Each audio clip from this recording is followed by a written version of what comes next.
Wana-wana Rimawasti Kaing Iwang Pangdati Awan. Dia tidak menemukan apa-apa ya, tidak ada siapapun yang naik. Dan beberapa saat kemudian suara itu terdengar di atas, atau ada suara dari atas, suara lonceng yang turun. Tapi pada saat di posisinya sampai ke arahnya, suara lonceng ini hilang dan muncul lagi di bawahnya, seperti itu terus.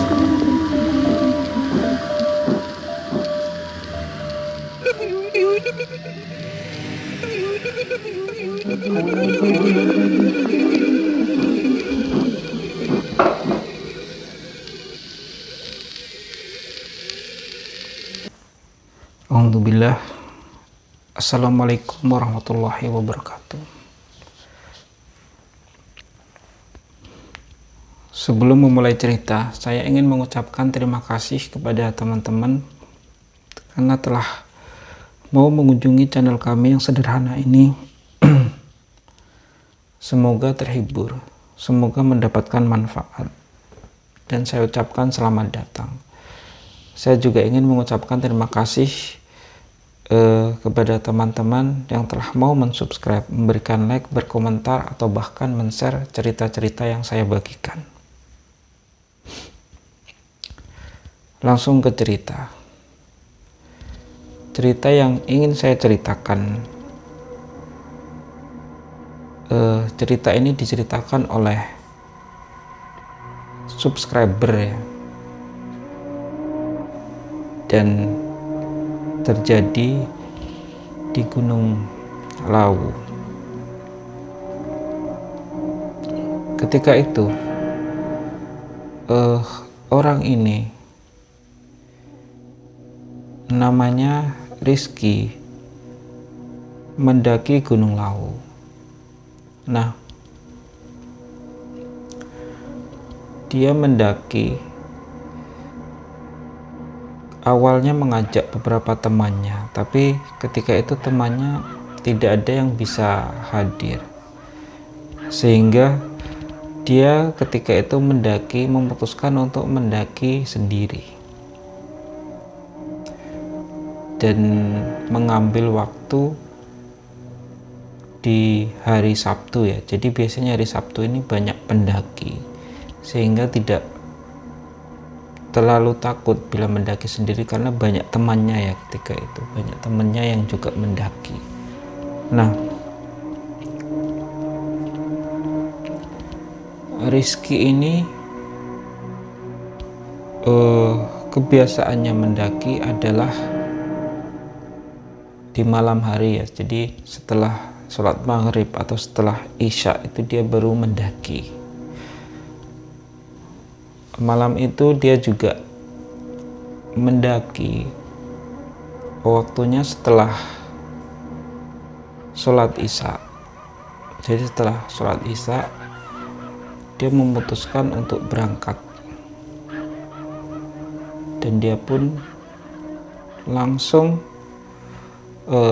mendaki, dan tidak ada hal apapun di pendakiannya. Jadi dia tidak mengalami hal-hal yang aneh. Dari base camp ke pos 1, ketika itu dia melalui jalur Cemoro Sewu ya. Dia pun terus mendaki. Di situ di pos 1 dia menyempatkan diri minum, pesan kopi dan beberapa gorengan ya. Nah, beberapa saat kemudian dia kembali melanjutkan pendakian ke pos 2. Setelah itu dia istirahat sebentar di pos 2. Dia kembali melanjutkan pendakiannya ke pos 3. Nah, ketika dia berjalan ke pos 3 ini, dia merasakan badannya tidak nyaman ya. Jadi dia merasa ada yang mengikuti dia. Dan yang lebih aneh lagi, dia merasa para pendaki yang seharusnya banyak ketika itu tidak ada sama sekali. Jadi dari awal dia mendaki tadi, dia banyak bertemu dengan pendaki ya. Dan biasanya para pendaki ini kalau bertemu mereka saling menyapa, dari atas yang sedang turun atau dari bawah yang sedang ke atas, atau kelompok pendaki-pendaki yang menyalipnya. Nah, ketika dia berangkat dari pos 3, sebelumnya itu ada beberapa pendaki yang naik dan dia mendengar ada beberapa pendaki yang ada di bawahnya. Tapi ketika dia berangkat, dia merasakan selain badannya tidak nyaman, kondisinya juga sepi, dan dia tidak bertemu pendaki sama sekali di situ. Dan biasanya dari pos 2 ke pos 3 ini trekkingnya naik ya, jadi menanjak kalau di Gunung Lawu itu. Nah,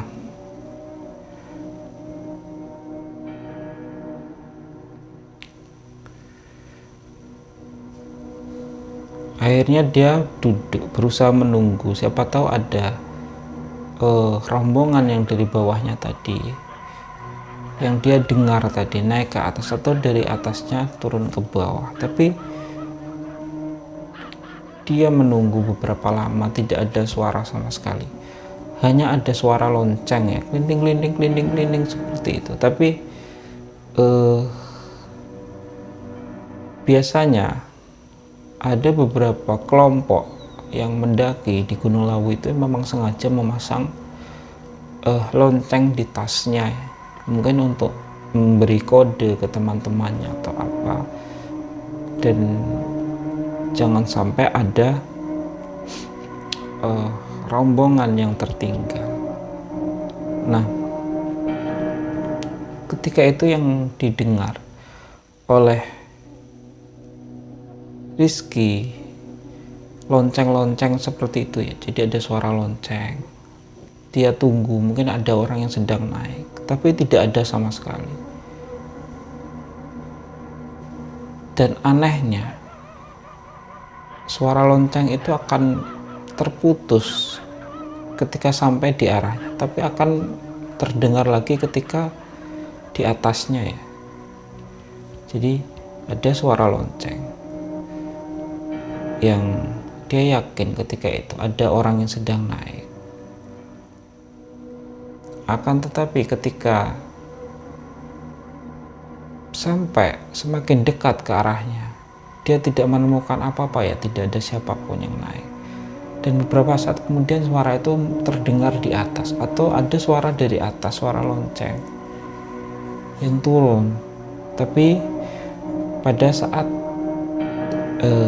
di posisinya sampai ke arahnya, suara lonceng ini hilang dan muncul lagi di bawahnya, seperti itu terus sampai-sampai Rizky ini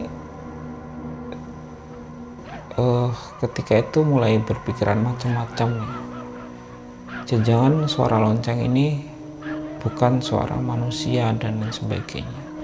Akhirnya dia memutuskan untuk melanjutkan perjalanannya dan naik ke atas. Nah, ketika dia naik ini, beberapa saat kemudian dia mendapati jalur yang dia naiki ini bercabang. Nah, ketika itu dia semakin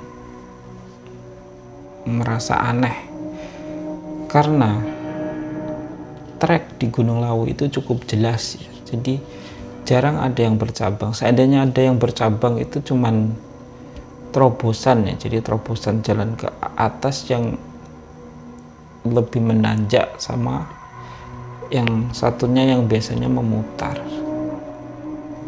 Tapi ini benar-benar bercabang dan tidak ada trek menanjak. Jadi di situ dia melihat ada lapangnya yang lumayan luas, bercabang, dan di situ tidak menanjak treknya. Padahal setahu dia harusnya menanjak terus ya. Nah, di situ Rizky cukup lama terdiam karena dia takut. Ketika dia mengambil salah satu jalan, itu jalan yang salah. Bahkan dua-duanya dia takutnya dua-duanya ini jalannya salah ya. Jadi dia cukup lama berdiam di situ, menunggu lagi ya, menunggu pendaki lagi. Siapa tahu ada yang mendaki. Nah,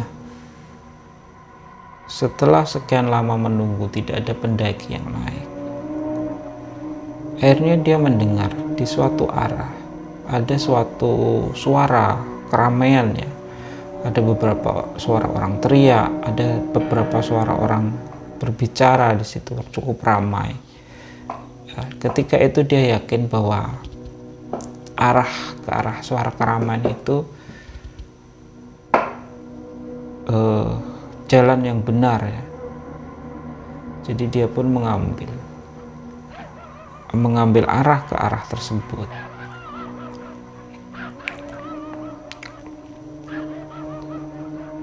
Dan ketika itu membelok ke arah kiri ya. Jadi dia membelok ke arah kiri, mengikuti jalan yang belok ke arah kiri dan ke arah orang-orang ramai tersebut. Dia pun melewati jalan yang tidak terlalu menanjak, dan di situ banyak tanah yang lapang ya, banyak rumput-rumput. Yang setahu dia lokasi-lokasi seperti itu hanya ditemukan dari sekitar pos 5 ya. Tapi ini antara pos 2 ke pos 3 dia telah menemukan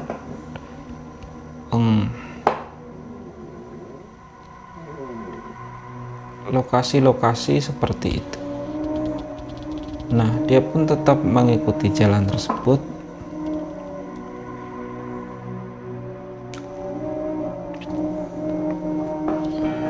sampai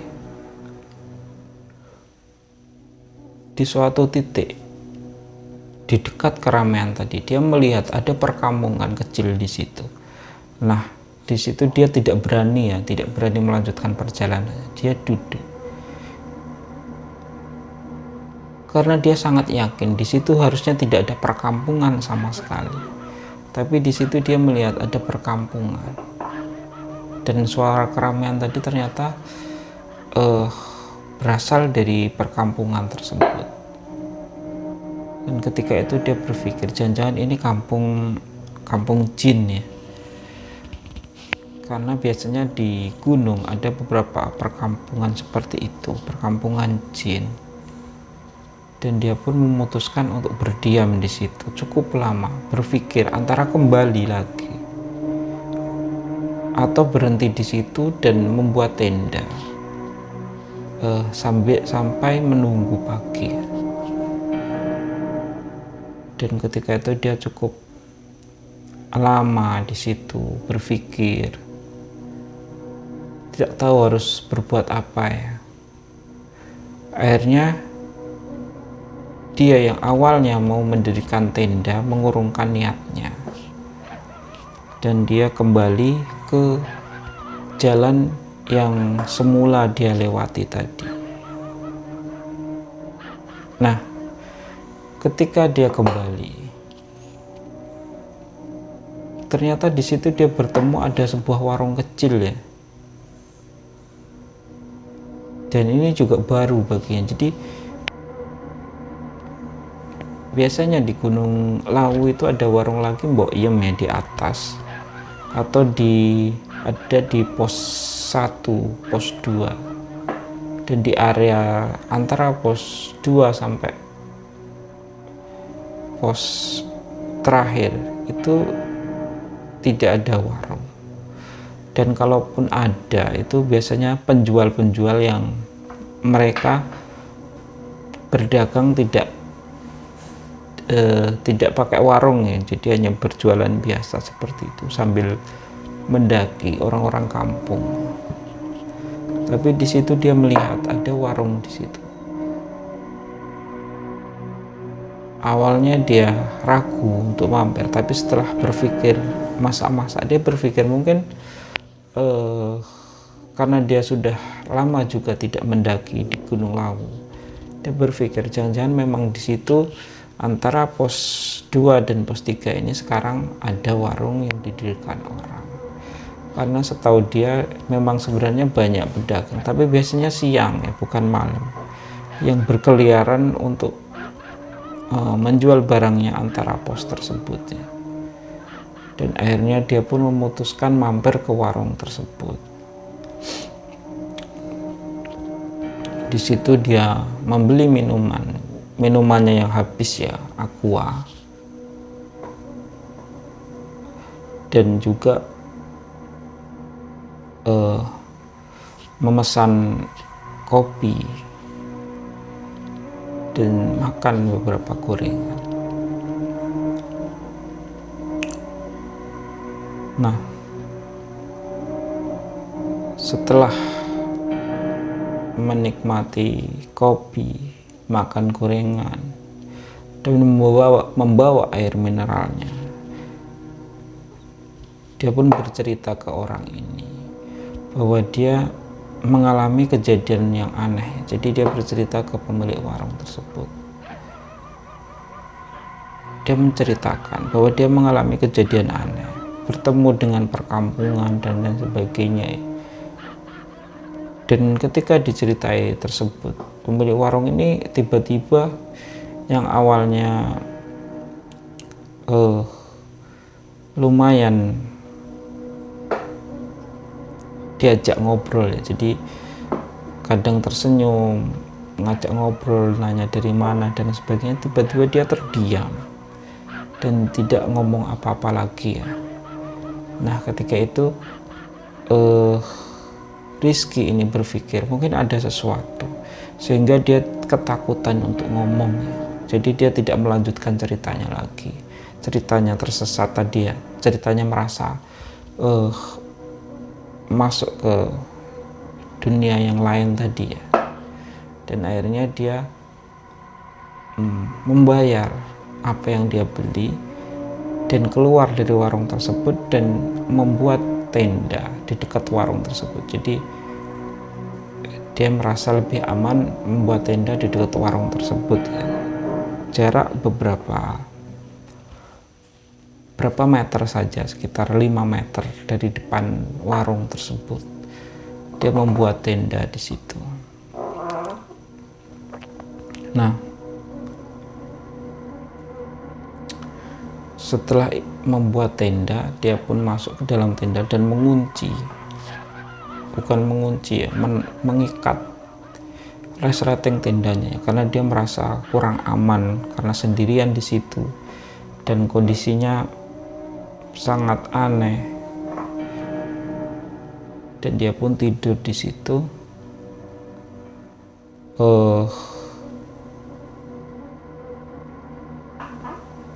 sampai beberapa saat kemudian dia terbangun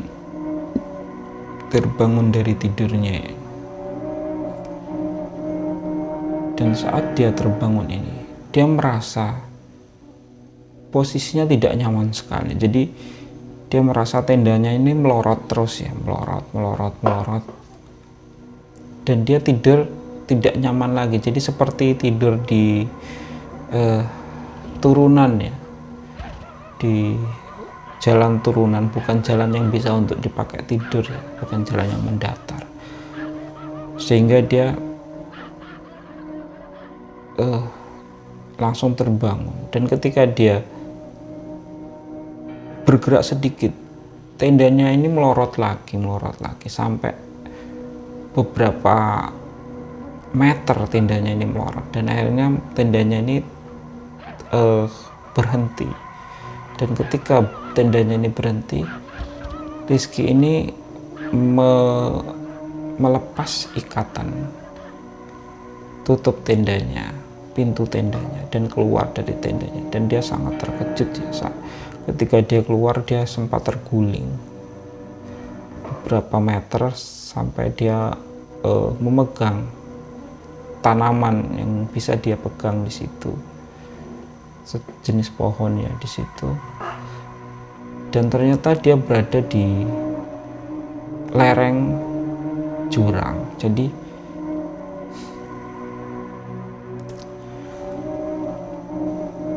tempat dia membuat tenda yang semalam datar di depan warung, ternyata dia membuat tenda di jurang, sehingga tidak mungkin tenda ini bisa dipakai tidur. Jadi langsung melorot ya ketika dia pakai tidur.